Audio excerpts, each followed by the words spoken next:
Hey, I'm glad you clicked through. It's Daniel here again. And as you're thinking about a personal trainer, I thought I'd just create this little video just to give you a bit of background info about me, and so you can hear my voice a bit more and get to know who I am exactly and how I became a personal trainer. So as far back as I can remember, I absolutely loved playing, running, jumping, all that stuff, until my heart was beating out of my chest. And something about it just hooked me in.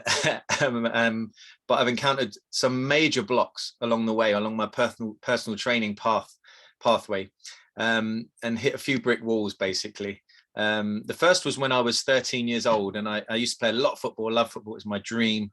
I always had a football at my feet 24/7. But I started suffering with really swollen knees and painful knees. It was really debilitating. It was unbearable, really. At a time when I go back, I think about the pain I was in. And we went to the doctors. My mum took me. I was still a teenager, right? But all I wanted to do was play football and just have fun. But my knees would swell up like balloons. They'd be enormous, and it'd be so painful and red. And the doctor said that I had a condition, osteoslateris disease, if I pronounced it right, something like that anyway. But it basically meant my knees swelled up if I run 20 yards, 100 yards. Where the cartilage wasn't big enough, is what the doctor said. And he said I'd grow out of it, but I had to be really selective then about when I could play football and what sports I played. It was really horrible. And I really had to reduce how much activity I was doing. I hated it, absolutely hated it. I remember crying many times, totally frustrated. I can remember many times of that. And that was just horrible, horrific time for me. Literally, I'd think about it like going through hell or being in hell. I eventually did grow out of it, but that lasted 3 years, and it held me back. I felt so frustrated. But eventually, one day, I started to notice less pain and less swelling, and less burning in my knees after playing football and after doing sport. And after slowly realizing I could play football more and more regularly, I began getting into teams again. As you know, my dream was always to be a professional footballer and play at the highest level. I went to clubs at a high level, and I got into the reserves of semi-professional. And at the time, the done thing was to eat pasta and tuna before a game, because that would energize you, right? That would give you the most energy. So I did that too. I trained hard all week. I practiced my drills, all that stuff. Did all the good stuff, and I tried to do everything right, so it seemed. But when it came to the games, I couldn't explain it. I was just exhausted. I couldn't run freely like I wanted to. This time it was for another reason. It wasn't my knees holding me back. I was just exhausted. I just felt like, oh, I'm tired, and I shouldn't be. At first I thought, I just train harder. So I did, but that didn't work at all. Didn't have any impact, because when the game came around again, I was just exhausted and I couldn't do what I wanted in the game. So at the time I was around 18 years old, and I'd just come out of college after studying sports science. And I went on to get a job with Watford Football Club, and I coached for them, and I went to the schools and I taught GCSE level and football teams around that area. But I wanted to earn more than what I was earning then. So I started looking into personal training qualifications, and I discovered a few teachers in that field. Back then, though, the internet was not mainstream at all, which is weird to think now, how big a part of our lives it is now. How you're watching me, probably on your phone right now, most likely. And there definitely wasn't any YouTube. There was CDs and audio and video cassettes, that kind of look. My kids don't even know what they are.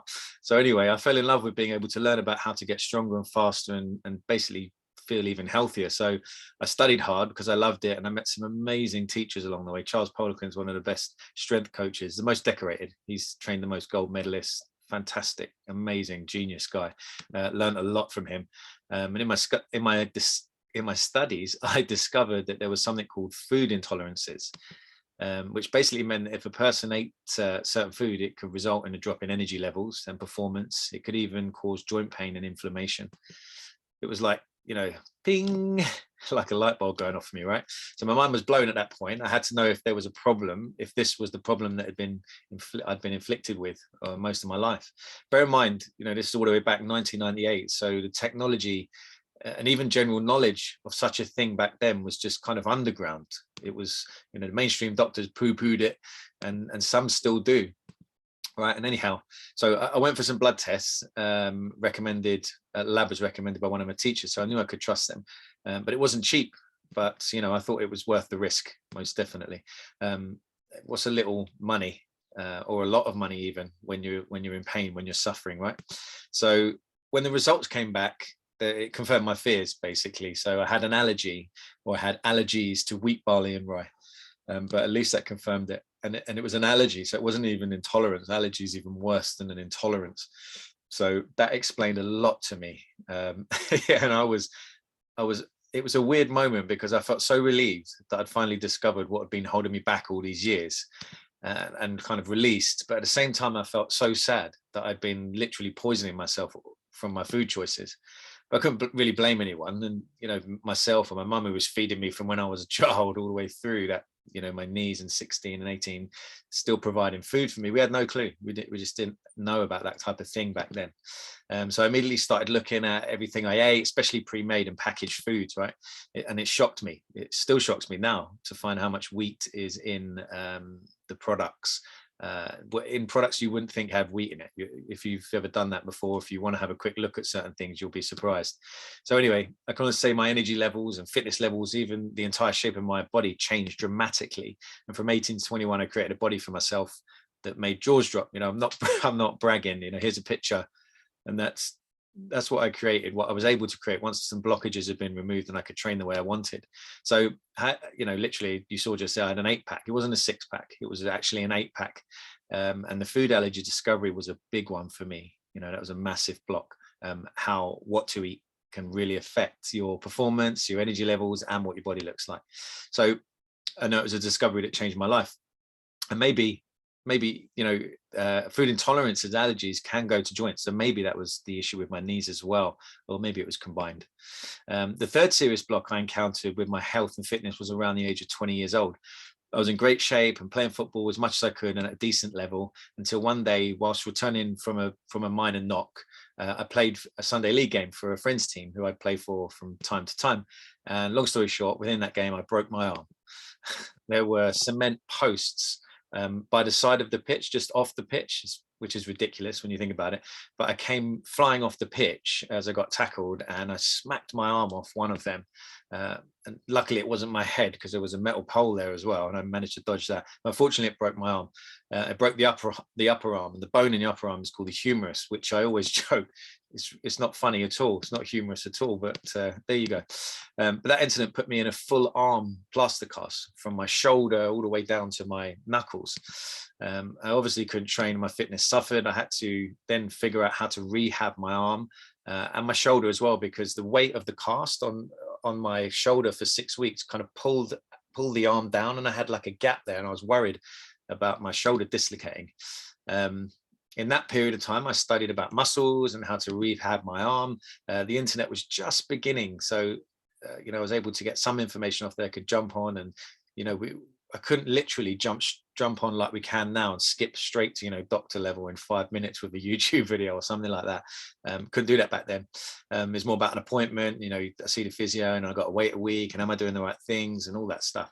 So straight up plaster cast, I knew I needed to build some muscle. By now I was interested in weight training. You know, it kind of hooked me as well, and how that can affect sports and performance, and how a person could change the shape of their body by training a certain way. So my friend at the time worked at a local leisure centre and mentioned the gym one day. And I asked him if there was any jobs going. He knew the manager there. He said he'd ask. Long story short, again, I ended up getting a job at the leisure centre as a gym instructor. So lots of stories to tell there, especially how I trained and created a personal training department there. But stories for another day. And this is where I really began developing my training techniques and reshaping my physique, the one I mentioned earlier. And I kept my body in this shape until I was over 35 years old. Then fatherhood really kicked in, and another story for another day, another time anyway. So I was able to rehab my arm and shoulder, and currently suffer no injuries whatsoever in my broken arm. You could never tell. They look absolutely fine right now. But unfortunately, that was a turning point for my professional football aspirations. I had to let them go, or I decided to let them go. And I was getting older, so I was thinking maybe that dream was passing me by, and I should focus on getting a career. But it led me to a career helping many people achieve greater health and physical performance in everyday life and sport. And there's some of the transformations I've helped people do. Not to mention, I met a lot of great people along the way. You might recognize some of these faces. I flew in private jets with Coldplay. Got to meet some amazing people along the way. Chris Evans and Michael Palin, Helen Bonham Carter, loads of interesting people, successful people, really smart people, and really nice people. And I've never stopped learning how to positively affect a person's health and performance, and never will. So I've created online courses, I've authored books. One of my books is called Health Wealth. It's available on Amazon. And any of which of them, any of those could be a perfect fit for you right now. It's hard to tell, we've never spoke, but they might be just what you're looking for.